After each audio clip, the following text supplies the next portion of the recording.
Bab 12. Pengamen nakal. Di kedalaman hutan ada sosok pemuda duduk bersila di atas sebuah batu. Jika diperhatikan, wajahnya seperti sedang tersenyum. Tentu saja pemuda itu adalah Sanjaya. Setelah kejadian di bas camp, tidak lama bas penjemput mahasiswa datang. Namun Sanjaya minta izin kepada dosen penjemput untuk tetap berada di desa Sidomakmur karena ada hal yang masih harus dikerjakan, dan akan kembali ke kampus sendiri. Sanjaya saat ini berada di kedalaman hutan menempati area yang mengandung banyak energi spiritual langit dan bumi. Selain tingkat tenaga dalamnya yang meningkat, pandangan batin Sanjaya kini juga semakin jelas. Mungkin karena Sanjaya telah melakukan kebaikan yang cukup besar, yakni telah membongkar dalang di balik kasus hilangnya orang-orang. Dan hal itulah yang membuat Sanjaya terlihat tersenyum gembira. Sudah hampir 1 bulan Sanjaya berada di hutan, dia mulai merasakan perubahan yang terjadi di inti tenaga dalamnya, sepertinya akan meningkat ke tahap kedua. Sanjaya masih fokus bersemedi. Benar saja setelah beberapa hari lagi akhirnya Sanjaya telah mencapai tahap kedua dari pengumpulan tenaga dalam. Dan Sanjaya sangat gembira sekali perjalanan KKN-nya bisa dikatakan sukses besar, dan setelah mencapai tahap kedua kini Sanjaya memenuhi syarat untuk mencoba mengolah teknik ajian. Teknik ajian dibagi menjadi 3 tingkat, yakni tingkat bawah, tingkat menengah, dan tingkat tinggi. Dan setiap ajian membutuhkan persyaratannya masing-masing, bahkan ajian tingkat bawah membutuhkan syarat minimal yakni praktisi harus di tingkat kedua pengumpulan tenaga dalam. Sanjaya masih fokus memilah ingatan warisannya. Ada beberapa teknik ajian yang bisa dipelajari, namun Sanjaya memilih teknik ajian yang disebut ledek ngampar. Ajian ini memiliki kesulitan tertentu sebab ada perubahan elemen yang terjadi. Yakni tenaga dalam akan diubah menjadi elemen api, dan jika dikembangkan lebih dalam lagi api akan bermutasi menjadi petir.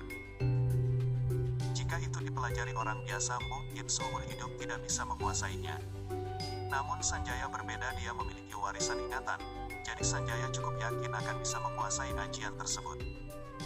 Sanjaya mempersiapkan dirinya baik dari segi fisik maupun mentalnya. Kemudian menyatukan kedua telapak tangannya dengan mata terpejam, sambil memilah ingatannya tentang cara perubahan elemen dari tenaga dalam menjadi api. Hari demi hari Sanjaya masih duduk bersila bersemedi dengan tenang mempelajari ilmu ledek ngampar. Tepat setelah 7 hari Sanjaya membuka matanya, kemudian dia mengarahkan telapak tangannya ke depan. Keluarlah api, namun api itu berbentuk seperti kilat petir, dan api itu menyambar ke arah bebatuan besar setinggi 1 meter. Boom! Batu itu meledak dan hancur berkeping-keping. Sanjaya sangat senang karena telah berhasil. Namun untuk mengaktifkan ajian ledek ngampar itu membutuhkan tenaga dalam yang besar, yakni butuh setengah dari simpanan tenaga dalamnya. Itu artinya ketika dalam pertempuran dia hanya bisa menggunakan ajian tersebut 1 kali saja, sebab jika dilakukan 2 kali akan ada dampak yang buruk. Akhirnya Sanjaya tahu kenapa syarat mengolah ajian ini minimal harus tingkat kedua dari pengumpulan tenaga dalam. Karena jika dipraktikkan di tingkat 1 itu akan menghabiskan seluruh tenaganya, dan bahkan inti tenaga dalam kemungkinan bisa runtuh, sebab semua simpanan tenaga dalam tersedot semua. Sanjaya mulai menyerap energi spiritual lagi. Ketika di suatu tempat energi spiritual habis, dia akan berpindah tempat lagi. Begitu berulang dan sudah 2 bulan lamanya Sanjaya berada di hutan, dan dia harus segera kembali ke kampus khawatir akan ketinggalan skripsi. Setelah mencapai tahap kedua pengumpulan tenaga dalam, kecepatannya dalam menggunakan ilmu saibi angin juga meningkat. Jika berlari sekuat tenaga dia bisa mencapai 100 km per jam. Sanjaya berpindah dari pohon satu ke pohon lain untuk menuju jalan raya yang dilewati bas umum, dan setelah 1/4 jam perjalanan Sanjaya akhirnya sampai di jalan raya dan naik bas ke arah Surabaya. Dalam perjalanan ada grup pengamen masuk ke dalam bas. Grup itu terdiri dari 3 orang, 1 orang membawa gitar sambil bernyanyi, 1 orang membawa alat musik kericik, dan 1 orang membawa wadah untuk menerima uang. Tampang mereka cukup garang, bahkan lebih pantas menjadi preman daripada pengamen. Suara asal-asalan yang penting bunyi mulai terdengar di dalam bas, setidaknya agar dianggap orang lain sedang bernyanyi, dan hanya butuh waktu 2 menit nyanyian itu pun berhenti. Salah satu pemuda yang membawa wadah uang mulai berkeliling meminta uang ke penumpang bus. Dia selalu menyodorkan wadah uang itu kepada setiap penumpang dan tidak akan pergi sebelum dikasih. Sampailah pemuda itu kepada ibu-ibu yang menggendong anaknya. Wadah segera disodorkan lalu ibu-ibu itu memberikan uang 500 perak ke pemuda itu. "Hei orang tua, kamu kira aku pengemis?" ucap pemuda itu dengan galak. "Maaf nak, hanya itu receh yang ada." Ibu itu memberikan penjelasannya.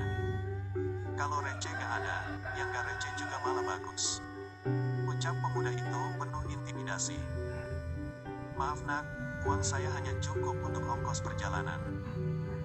"Itu kan urusanmu, yang penting saya bukan pengemis jadi saya tidak menerima uang 500 perak," jawab pemuda itu melotot sambil terus menyodorkan wadah uangnya. Melihat itu Sanjaya tidak tahan lagi. "Hei mas, kamu itu mau ngamen atau mau merampok?" tanya Sanjaya yang duduk di belakang ibu-ibu itu. "Oh, apa yang kamu katakan? Coba katakan sekali lagi." Pemuda itu ingin mengoreksi apa yang dia dengar sambil menampilkan gestur mengejek. Namun Sanjaya tetap diam, tidak menanggapi ejekan pemuda itu. "Teman-teman kita menemukan pahlawan kesiangan di dalam bus ini," ucap pemuda itu dengan keras ke arah dua temannya yang berada di belakang. Itu sebuah kalimat yang menjadi kode ketika ada orang yang berani melawan. "Oh pahlawan, aku suka berurusan dengan para pahlawan, hahaha," saut pemuda yang bertubuh tinggi besar sambil tertawa arogan. Pemuda yang awalnya menoleh ke belakang untuk memberi sinyal ke teman-temannya, tiba-tiba kembali menghadap Sanjaya sambil melayangkan pukulan keras ke arah kepala Sanjaya. Bang! Pukulan Sanjaya mendarat di perut pemuda itu. Sebab ketika pemuda itu hendak memukul, Sanjaya menangkap tinjunya lalu memukul balik ke perutnya. Meski pukulan itu dilakukan dengan santai, tetap saja akan menyakitkan bagi pemuda biasa seperti itu. "Aduh!" Suara rintihan pemuda sambil tertelungkup di bawah kursi terdengar. Melihat itu dua orang lainnya mulai menganggap Sanjaya serius, sebab pukulan pemuda tadi dilayangkan secara tiba-tiba. Jika itu orang biasa pasti sulit untuk menghindarinya. Kedua pemuda itu menghunus ikat pinggang masing-masing yang akan dijadikannya senjata melawan Sanjaya. Sanjaya berdiri dan berjalan ke arah dua pemuda itu. "Us!" Suara ikat pinggang yang melesat ke arah wajah Sanjaya, namun Sanjaya meraih ikat pinggang itu, lalu klak. Suara tamparan yang renyah terdengar. Salah satu pengamen berputar satu kali lalu jatuh ke bawah sambil menggeleng-gelengkan kepalanya. Melihat temannya yang bertubuh tinggi dan besar jatuh hanya dengan satu tamparan, salah satu pengamen yang masih berdiri kini benar-benar ketakutan. Maaf mas." Pengamen itu berulang-ulang meminta maaf bahkan sambil membungkuk ke arah Sanjaya. "Baik, saya tidak akan melanjutkan ini lagi. Tapi ingat, jika suatu saat saya menemukan kalian berulah seperti tadi, saya jamin setidaknya satu tangan kalian akan patah," ancam Sanjaya kepada para pengamen. Tidak mas, kami tidak akan mengulanginya lagi," jawaban serempak ketiga pengamen. Pengamen yang masih aman dari pukulan Sanjaya, segera membantu kedua temannya untuk berdiri dan meminta bus berhenti lalu keluar. Kemudian Sanjaya menghampiri ibu-ibu yang menggendong anak lalu memberikan uang 500.000. Karena dari percakapan dengan pengamen sepertinya ibu itu kekurangan ongkos perjalanan. "Terima kasih ya nak, semoga urusanmu dimudahkan oleh Sang Pencipta." Ibu itu tidak menolak pemberian Sanjaya, sebab dia memang dalam keadaan kekurangan uang, dan hanya doa yang bisa dia berikan untuk membalas Sanjaya. "Amin, terima kasih Bu atas doanya." Sanjaya juga berterima kasih. Sebab bagi Sanjaya, jika ingin urusan kita dipermudah oleh Sang Pencipta, kita harus mempermudah urusan orang lain terlebih dahulu.